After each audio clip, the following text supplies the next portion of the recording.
création d'entreprise pour une femme est plus difficile que pour un homme, mais quand même reste accessible. Le problème de la femme, c'est qu'il y a quand même encore des préjugés sur le chef d'entreprise qui reste un terme très masculin.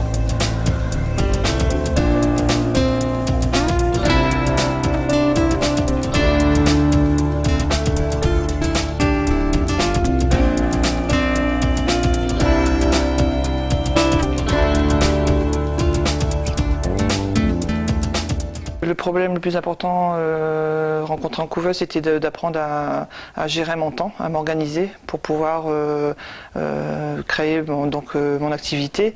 Le fait d'être à la maison, il fallait organiser un petit peu mon temps, ne pas me laisser déborder par la famille, par les enfants, les tâches ménagères.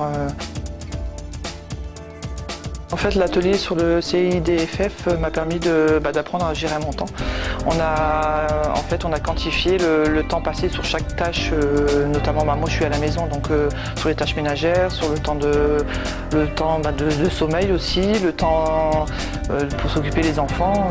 Donc justement, je me suis rendu compte que j'avais beaucoup moins de temps pour moi, pour créer.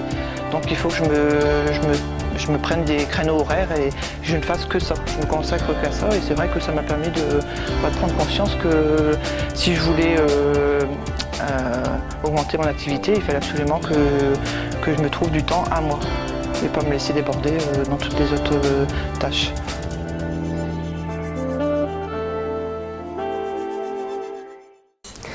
Moi j'ai une formation technique, je suis quelqu'un d'assez technique et mes difficultés résident plus dans le côté commercial. Donc c'est vrai que j'angoisse facilement, donc c'était plutôt ce côté-là à développer pour permettre justement de créer mon entreprise. L'atelier de sophrologie avait aussi un côté intéressant par le fait que ce n'était pas seulement un atelier d'information sur la sophrologie, mais aussi un atelier qui nous a permis de voir quelques exercices pratiques. On a pu en effet apprendre sur la respiration, donc différentes façons de respirer, d'apprendre à lâcher prise, et justement de pas seulement en entendre parler, mais aussi de le pratiquer. Et c'est vrai que lorsqu'on est sorti de cet atelier, on était toutes assez zen, détendues.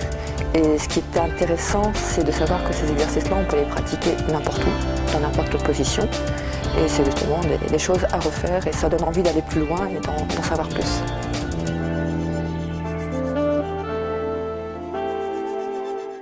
Le plus gros problème que j'ai rencontré, c'est un problème d'organisation entre ma vie personnelle et ma vie professionnelle. Parce que quand on travaille de chez soi, on aurait tendance par exemple à plus privilégier du ménage ou des choses comme ça. Donc s'aménager un coin de travail, c'est très important. Lors de cet atelier de l'URSSAF, j'ai appris qu'il y avait des moyens de payer certaines personnes pour réaliser des tâches ménagères ou des gardes d'enfants à domicile. Donc il existe le CESU, le chèque emploi service universel, pour tout ce qui est emploi de particuliers. Et également, au point de vue professionnel, il existe le TZ, donc c'est le titre emploi service entreprise, pour pouvoir régler des salariés sans aucune démarche administrative contraignante.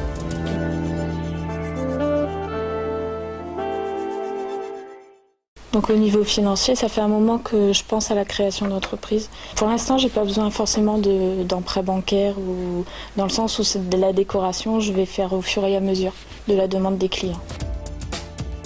Et j'ai appris grâce à l'atelier Insert Action 62 qu'il était possible d'avoir des prêts à tout zéro pour les créateurs d'entreprise. Donc je vais voir par la suite si j'ai besoin de prêts financiers pour tout ce qui est local commercial ou m'acheter un véhicule utilitaire.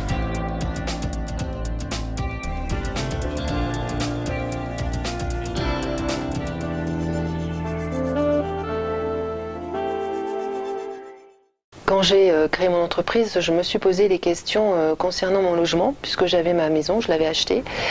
Et puis mon régime matrimonial, parce qu'en étant mariée, quels étaient mes droits et mes devoirs? Si je divorçais, qu'arriverait-il à mon entreprise? Ou si mon entreprise capotait, qu'est-ce qui se passerait? Lorsque j'ai assisté à l'atelier avec le notaire, j'ai pu découvrir les régimes matrimoniaux et les incidences que ça pouvait avoir sur la création de mon entreprise. J'ai appris qu'il existait des solutions pour protéger mon patrimoine.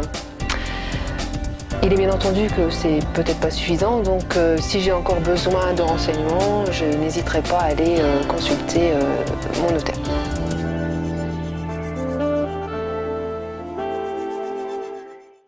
J'avais vraiment peur de perdre toutes mes prestations sociales en tant que chef d'entreprise.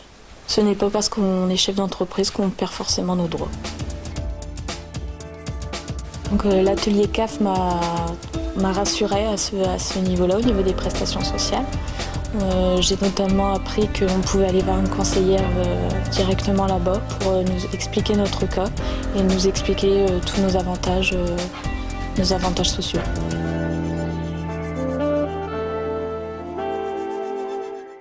La couveuse d'entreprise m'a apporté beaucoup de choses techniques. C'est vrai que moi, je ne savais pas du tout comment gérer une entreprise, par quoi démarrer.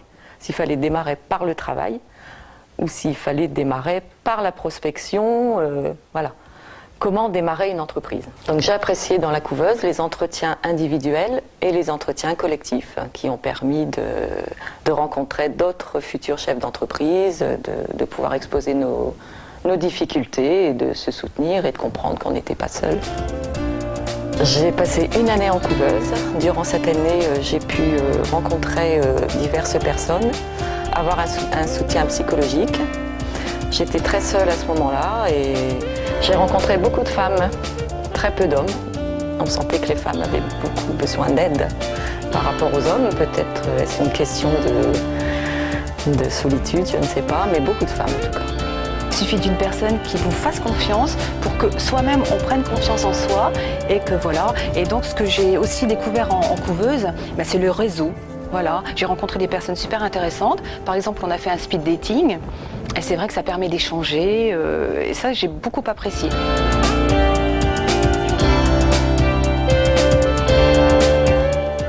Évidemment, les administrateurs ainsi que toutes les entrepreneuses à l'essai vous remercient pour votre participation à ce projet Entreprendre au féminin.